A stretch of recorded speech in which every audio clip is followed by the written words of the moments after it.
Hi everybody. This is a first for me, so it's kind of a test run, doing something soft-spoken. It's a request, and what I'm going to be reading tonight is a story about a ghost town called Rhyolite.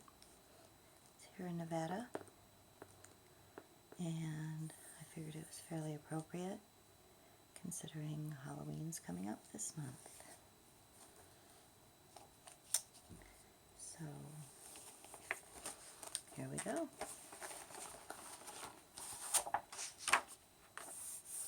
Long ago, a town called Rhyolite bloomed in the Nevada desert. Businesses thrived there and children played, and people's dreams grew bigger and bigger. But soon the desert reclaimed the town, and now the streets are home to only laughing coyotes and the ghosts of happier times. This unusual and haunting picture book recounts the rise and fall of an actual town built near the site of a famous 1904 gold strike. David Frampton's dramatic woodcuts provide a striking visual counterpart to Diane Siebert's fluent, witty verse narrative. Rhyolite. I'll try it this way. See how poor my reading is. The true story of a ghost town. In the desert, out of sight, rests the town of Rhyolite, where back in 1904, two prospectors in search of ore unloaded from their burros' backs their shovels, picks, supply-filled packs, and digging, watched their dreams unfold. Eureka! They discovered gold.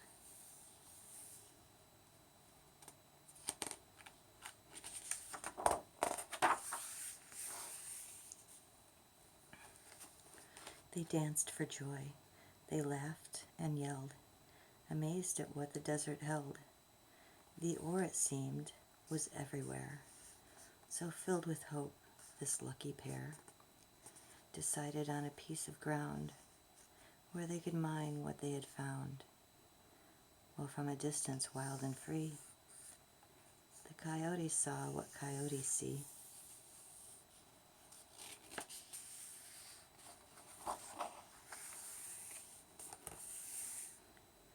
But when the partners staked their claim, word traveled fast, more people came to mine the earth, to sweat and toil, extracting gold from rock and soil. Soon families and their friends arrived. A little town was born and thrived, its population growing fast amid a desert harsh and vast.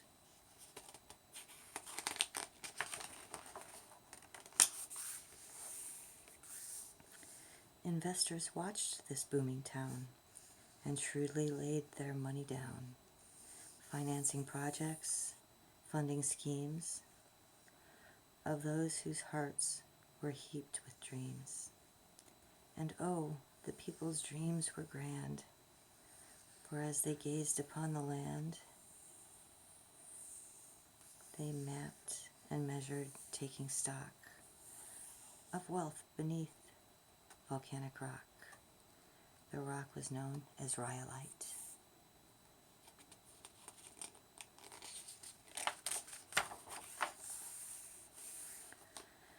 So with its future looking bright, the town was named, and as it grew, the people made their dreams come true. They piped their water in from springs, and with the life that water brings, they built their buildings wall by wall, built homes, hotels, the Union Hall, erected phone and power lines, and excavated 50 mines, while under wide Nevada skies, the coyotes watched with laughing eyes.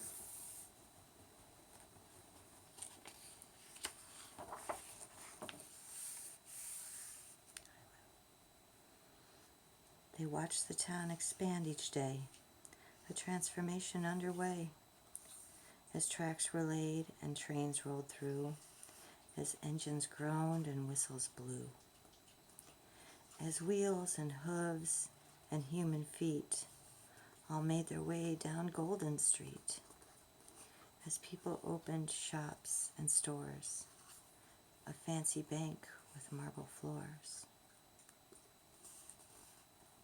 and pooled their skills and funds to build a schoolhouse that was quickly filled. 3 papers printed all the news. The restaurants served up steaks and stews, while 50 woolly wild saloons were filled with tipplers' talk and tunes.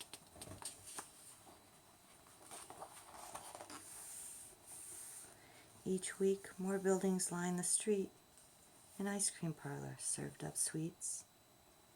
The opera house rang out with song, and townsfolk, now 10,000 strong, enjoyed their socials and their sports, the symphony, the tennis courts.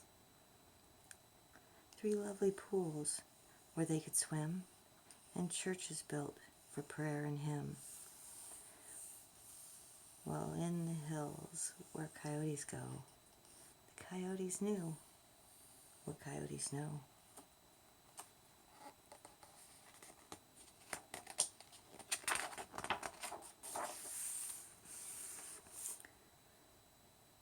The town spread out on every side, and still the houses multiplied. Among them 3 strange homes that stood, with walls of neither brick nor wood, but bottles brown and green and clear, that once had soda, wine, and beer.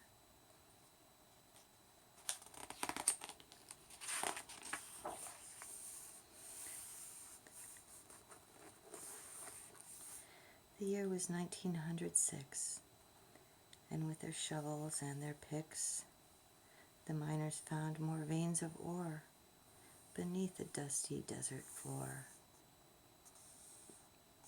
Prosperity was all around. The people heard it in the sound of booming blasts of dynamite that rocked the town of Rhyolite, where neighbors worked and slept and played and stopped to gossip in the shade.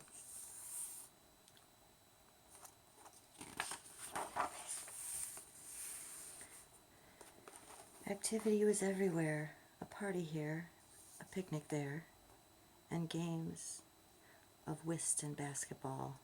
This little city had it all, including robberies and fights and drunken brawls on Friday nights. Its jailhouse greeting rowdy guests each time the sheriff made arrests, while under stars so bright and clear, coyotes heard what coyotes hear.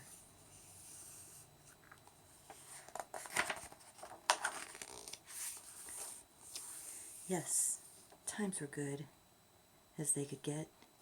The town was full of life, and yet financial woes that plagued the West soon put the boomtown to the test. Investors far away backed out, their actions based on fear and doubt.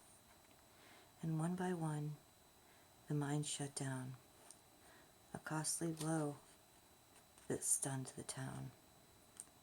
The news was carried by the wind. The ever-clever coyotes grinned. The streetlights dimmed in 1910 to never ever come back on again. The city water ceased to flow.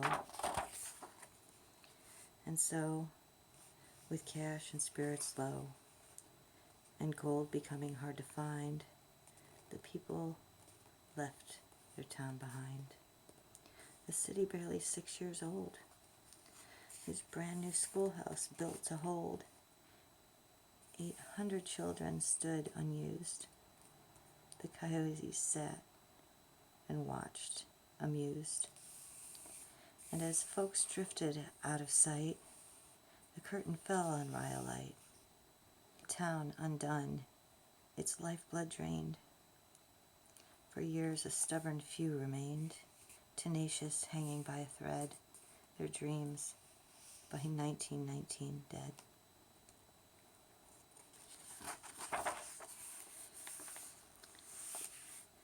And when the air had finally cleared and every soul had disappeared, this mining town of boom and bust lay lifeless in the desert dust. And where it stood, sun-baked and blown, its walls of wood and brick and stone now crumble as the wind and sun keep going what they've always done. While tumbleweeds forever roll down Golden Street where coyotes stroll, past doorways leading into rooms that stand like an open sunlit tomb.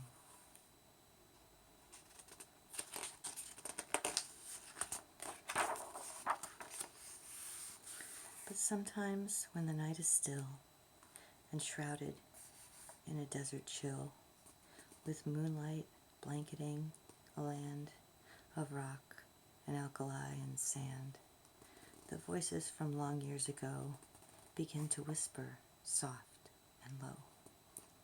The shadows move, the music plays, while in their midst the coyotes raise sly smiling faces to the sky and laugh at human times gone by.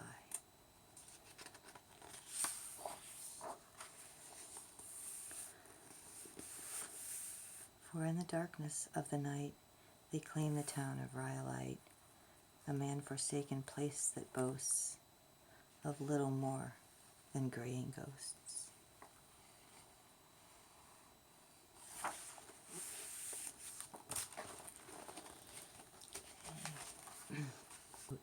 In August 1904, in the Amargosa Desert of southwest Nevada, Shorty Harris and Eddie Cross discovered gold. Over the next few months, thousands of people traveled across miles and miles of rugged mountains and endless flats, a terrain that scattered Joshua trees, creosote bushes, little water, and summer temperatures of 120 degrees or more. I can vouch for that. To reach the area and enjoy the wealth, folks arrived on horseback and foot, by stagecoach and freight wagons, and even in automobiles such as Pope Toledo's and Desert Flyers. The town of Rhyolite was born. Soon it was one of the largest cities in Nevada. Golden Street, the main thoroughfare, bustled with activity. Tents and shacks were replaced by buildings up to 3 stories tall, which is pretty good for 1904 to 1906. There were 2 hospitals, 3 train lines with an elaborate depot, and more than 2,000 mining claims within a 30-mile radius. All of this was made possible by 3 separate water companies, an amazing fact considering the arid landscape, but understandable when one realizes that the groundwater exists beneath the Earth's surface, even in the desert, and that it sometimes, because of geological factors, finds its way to the surface in the form of springs. Several springs were located near Rhyolite. They were developed by excavation and piped water into the town.